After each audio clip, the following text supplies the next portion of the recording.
that stock is the biggest Nifty loser today. Slam dunk, 6 to 7% down. So what's ailing Cipla? Well, the US FDA, to put it mildly, because they've come in and inspected their Pithampur facility, and they have come out with 8 observations. Now, Ekta is joining in. Ekta, I know that we don't have the exact nature of these observations and what the FDA's issues are. Why is the street so worried about this one? Well, the nature of the observations is what the street is worried about, and the fact that they are 8 in numbers. So that the assumption is that, it's probably going to be difficult for them to solve 8 observations. And one of their key drugs is filed from this particular facility, which is basically the inhalation drug Advair generic. So that, the estimates are that they could probably hit the market by Q1 of FY24 when it comes to Advair generic. Now, with the company having received 8 observations for the Indore facility, with the quantum being high and the assumption that the nature of the observations will be difficult for them to solve it quickly, assumes that Advair generic will now become an FY25 product.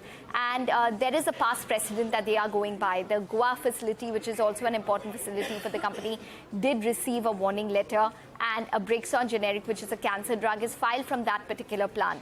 If in case we did see a Brixon generic also getting delayed, and that is expected to be an FY25 product. Now, that is the worry which the street is basically currently contending with when it comes to Cipla. Now, I just want to put it into perspective in terms of news and the Indore facility as well. They manufacture respiratory products as well as oral products. This particular plant, the Indore plant, it is one of their key plants, and it contributes to around 25% of their FY23 EBITDA. So it is an important plant for other products as well. Now, Incred has written on this. They maintain a hold, but they've cut the target price. They believe both the products, Advair generic and a Brixon generic, are likely to see a worse competitive landscape in FY25 versus FY24. Macquarie, JP Morgan both have an outperform overweight rating on Cipla respectively. JP Morgan has said they currently forecast Advair generic launch in Q1 of FY24, 5 to 6% contribution to EPS in FY24 and 25.